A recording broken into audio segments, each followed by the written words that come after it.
कैसी हो बाजी? ठीक हो है ना? अस्सलाम वालेकुम खाला। वालेकुम अस्सलाम। बेटा, लगता है तुम्हारी अम्मी ने घर पे टिकने ही नहीं दिया तुम्हें। ऑफिस से आए और बस इसी हुलिये में ले आए। सुना है बहुत बड़े वकील बन गए। बस खाला, अरे इसको तो मुझसे ज्यादा चलती थी आने की। मैंने कहा भी खाना खा लो, कपड़े बदल लो, लेकिन कहा अरे बिल्कुल आयशा की तो हरकतें हैं, बिल्कुल वही हरकतें। सुनती नहीं, ना दिन का होश है ना रात का होश है। जब से समीर के आए कोई खबर नहीं आती क्या कर रही है क्या।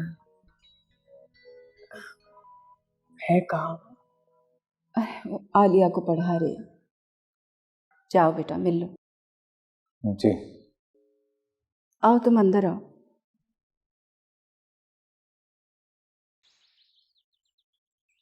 अस्सलाम वालेकुम।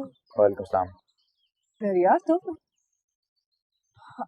आलिया ये प्लीज ये मत बोलना कि मैं इसका मामू हूँ। तुम्हारे चक्कर में पहले भी बहुत दफा मामू बन चुका हूँ मैं। मेरा कजिन है, ठीक है?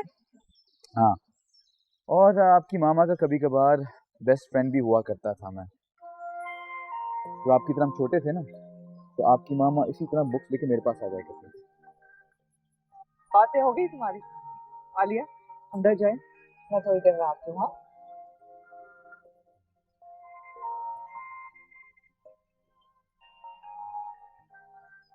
कैसी हो? जैसी दिख रही हूँ वैसी। समीर का सुन के शायद किस्मत में यही लिखा था। खैर, तुम सुनाओ। बहुत कुछ सुन रही हूँ तुम्हारे बारे में। बहुत बड़े वकील बन गए हो। तुम्हारे जाने के बाद तुम्हारी चीजों के साथ वक्त गुजारता था।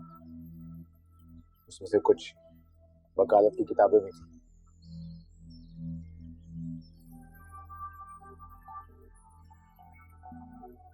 शहरियार फोन क्यों नहीं उठा रहा? भाई मैसेज का जवाब दे रहा।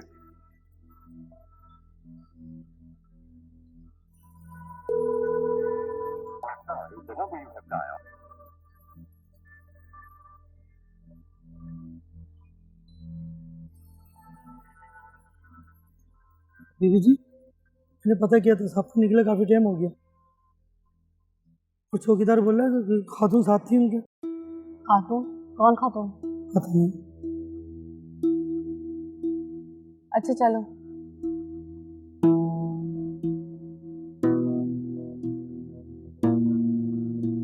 माशाल्लाह बाजी, घर तो बहुत खूबसूरत है। बड़ी खुशकिस्मत है आयशा। आपको पता है, शहरयार आज इतना बेचैन था आपसे मिलने के लिए, आयशा से मिलने के लिए, जैसे बचपन में नहीं हुआ करता था। मैंने कहा तुम्हारी तरफ जाना है तो फौरन ही दफ्तर से गाड़ी भेज दी और मुझे दफ्तर बुलवा लिया। वहीं से आ रहे हैं।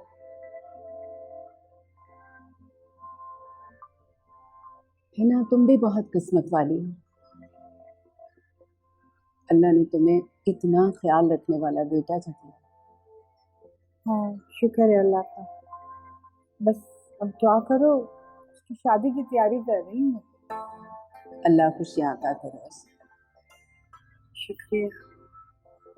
अच्छा देखो, कोई काम हो ना तो जरूर बताना, बिला झिझक। पुलिस वाले तंग करते हैं ना बहुत इंक्वायरी करने में। शहरियार सब संभाल लेगा।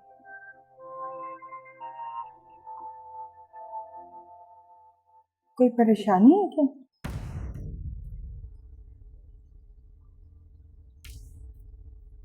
क्या बताऊं, अदालत ने नोटिस भेज दिया।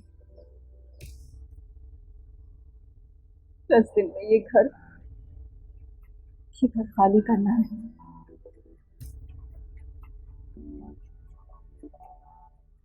अब समीर का बिजनेस भी आयशा के कब्जे में नहीं होगा।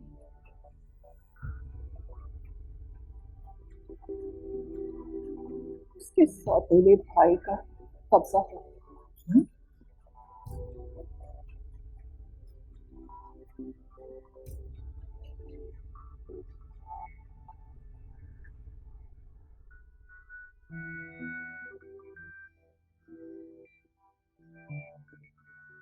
पर्ची कितनी टुकड़ी होगी।